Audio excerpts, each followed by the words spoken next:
ಮಕ್ಕಳನ್ನ ಗುರಿಯಾಗಿಸಿಕೊಂಡು Israel drone ದಾಳಿಯನ್ನ ನಡೆಸ್ತಾ ಇದೆಯಾ? ಇಸ್ರೇಲ್ ರಣಭೀಕರ ದಾಳಿಗೆ 6 ಮಕ್ಕಳು ದಾರುಣವಾದಂತಹ ಸಾವನ್ನಪ್ಪಿದ್ದಾರೆ. ಟೆಹರಾನ್ ನಗರವನ್ನ ಗುರಿಯಾಗಿಸಿಕೊಂಡು ಕ್ಷಿಪಣಿ ಸುರಿಮಳೆಗೈತಾ ಇರುವಂಥದ್ದು. ಇಸ್ರೇಲ್ ಅಟ್ಟಹಾಸಕ್ಕೆ 10 ವರ್ಷದೊಳಗಿನ ಮಕ್ಕಳು ಬಲಿಯಾಗಿದ್ದಾರೆ. ಇಸ್ರೇಲ್ ಡೆಡ್ಲಿ ಏರ್ ಸ್ಟ್ರೈಕ್ಗೆ ಇರಾನ್ನ ಮಕ್ಕಳು ಬಲಿಯಾಗಿರುವಂಥದ್ದು. ಜನವಸತಿ ಪ್ರದೇಶದ ಮೇಲೆ ಇಸ್ರೇಲ್ ಏರ್ ಸ್ಟ್ರೈಕ್ ನಡೆದಿದೆ. ಹೈಫಾ ನಗರದ 10ಕ್ಕೂ ಹೆಚ್ಚು ಸ್ಥಳಗಳ ಮೇಲೆ ಅಟ್ಯಾಕ್ ಮಾಡಿರುವಂಥದ್ದು. ಅಮೆರಿಕ ಮತ್ತೆ ಇಸ್ರೇಲ್ ದಾಳಿಗೆ ತತ್ತರಿಸಿದೆ Tehran Nagar.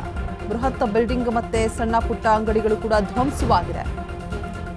Back to back ದಾಳಿಯನ್ನು ನಡೆಸಿರುವಂತಹ ಇಸ್ರೇಲ್ ಅಮೆರಿಕ ರಾಜಧಾನಿ ಟೆಹರಾನ್ ಸೇರಿ ಹಲವು ನಗರಗಳು ಕೂಡ ಟಾರ್ಗೆಟ್ ಆಗಿರುವಂಥದ್ದು. ಮಕ್ಕಳನ್ನೇ ಗುರಿಯಾಗಿಸಿಕೊಂಡು ಇಸ್ರೇಲ್ ಡ್ರೋನ್ ದಾಳಿಯನ್ನ ಮಾಡ್ತಾ ಇದೆ ಅನ್ನುವಂತಹ ಮಾಹಿತಿ. ರಣಭೀಕರ ದಾಳಿಗೆ 6 ಮಕ್ಕಳು ದಾರುಣವಾದಂತಹ ಸಾವನ್ನಪ್ಪಿದ್ದಾರೆ. ಟೆಹರಾನ್ ನಗರವನ್ನ ಗುರಿಯಾಗಿಸಿಕೊಂಡು ಕ್ಷಿಪಣಿ ಸುರಿಮಳೆಗೈತಾ ಇದ್ದಾರೆ. ಇಸ್ರೇಲ್ನ ಈ ಒಂದು ಅಟ್ಟಹಾಸಕ್ಕೆ 10 ವರ್ಷದೊಳಗಿನ ಮಕ್ಕಳು ಕೂಡ ಬಲಿಯಾಗಿದ್ದಾರೆ. ಬಹರೇಸ್ತಾನ್ನಲ್ಲಿ ಏರ್ ಸ್ಟ್ರೈಕ್ಗೆ 13 ನಾಗರಿಕರು ಸಾವನ್ನಪ್ಪಿದ್ದಾರೆ.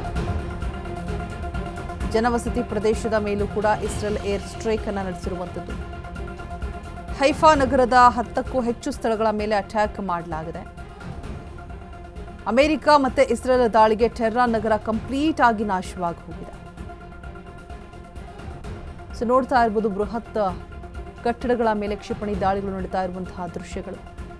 ಸಣ್ಣ ಪುಟ್ಟ ಅಂಗಡಿಗಳನ್ನು ಕೂಡ ಧ್ವಂಸ ಮಾಡ್ತಾ ಇದ್ದಾರೆ. ಬ್ಯಾಕ್ ಟು ಬ್ಯಾಕ್ ದಾಳಿಯನ್ನು ನಡೆಸ್ತಾ ಇದೆ ಇಸ್ರೇಲ್ ಮತ್ತು ಅಮೆರಿಕ. ರಾಜಧಾನಿ ಟೆಹರಾನ್ ಸೇರಿ ಹಲವು ನಗರಗಳನ್ನು ಟಾರ್ಗೆಟ್ ಮಾಡಿಕೊಂಡು ಮಕ್ಕಳನ್ನ ಟಾರ್ಗೆಟ್ ಮಾಡಿ ದಾಳಿಯನ್ನ ಮುಂದುವರಿಸ್ತಾನೆ ಇದೆ.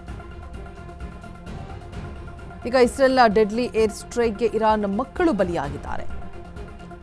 ದಿನದಿಂದ ದಿನಕ್ಕೆ ತೀವ್ರಗೊಳ್ತಾ ಇರುವಂತಹ ಸಂಘರ್ಷ ಈ ನಡುವೆ ಅಮೆರಿಕ ಆಗಿರ್ಬೋದು, ಇರಾನ್ ದೇಶಗಳು ಎಲ್ಲೋ ಒಂದು ಕಡೆ ಕದನ ವಿರಾಮವನ್ನ ಘೋಷಿಸುತ್ತಾ ಅನ್ನುವಂತಹ ಮಾತುಗಳು ಕೂಡ ಮತ್ತೊಂದು ಕಡೆ ಕೇಳಿ ಬರ್ತಾ ಇದೆ. ಗೊತ್ತಿಲ್ಲ ಏನಾಗತ್ತೆ ಅಂತ. ವರದಿಗಳ ಪ್ರಕಾರ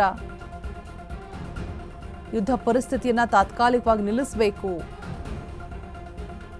ಶಾಂತಿ ಒಪ್ಪಂದದ ದಿಕ್ಕಿನಲ್ಲಿ ಮಾತುಕತೆಗೆ ಅವಕಾಶವನ್ನ ಕಲ್ಪಿಸಿಕೊಡ್ಬೇಕು ಅನ್ನುವಂತಹ ಚರ್ಚೆಗಳು ಕೂಡ ಮತ್ತೊಂದು ಕಡೆ ಆಗ್ತಾ ಇದೆ. ಅದರ ಮಧ್ಯೆಯೇ ಈ ರೀತಿಯಾಗಿ ಘನಘೋರ ಯುದ್ಧ ಮುಂದುವರಿತಾ ಇರುವಂಥದ್ದು, ದಾಳಿಗಳು ನಡೀತಾ ಇರುವಂಥದ್ದು. ಮಕ್ಕಳನ್ನ ಗುರಿಯಾಗಿಸಿಕೊಂಡು ಇದೀಗ ಇಸ್ರೇಲ್ ಡ್ರೋನ್ ದಾಳಿಯನ್ನ ನಡೆಸಿದೆ ಅನ್ನುವಂತಹ ಮಾಹಿತಿ. ನೇರವಾಗಿ ನಡೆದೇ ಇದ್ರೂ ಕೂಡ ಕೆಲವು ಮಧ್ಯವರ್ತಿಗಳ ಮೂಲಕ ಒಂದಷ್ಟು ಮಾತುಕತೆಗಳು ನಡೀತಾ ಇದೆ. ಯುದ್ಧವನ್ನ ಸ್ಟಾಪ್ ಮಾಡಬೇಕು, ಮತ್ತೆ ಏನೆಲ್ಲ ಶಾಂತಿ ಒಪ್ಪಂದಗಳಾಗತ್ತೆ ಅದರ ಬಗ್ಗೆ ಕೂಡ ಚರ್ಚೆ ಆಗ್ತಾ ಇದೆ. ಅಮೆರಿಕ ಸರ್ಕಾರ ಅಥವಾ ವೈಟ್ ಹೌಸ್ನಿಂದ ಅಧಿಕೃತವಾದಂತಹ ದೃಢೀಕರಣ ಯಾವುದೂ ಕೂಡ ಹೊರ ಬಂದಿಲ್ಲ, ಬಟ್ ಬರುತ್ತೆ ಅನ್ನುವಂತಹ ಭರವಸೆ ಕೂಡ ಇರುವಂಥದ್ದು.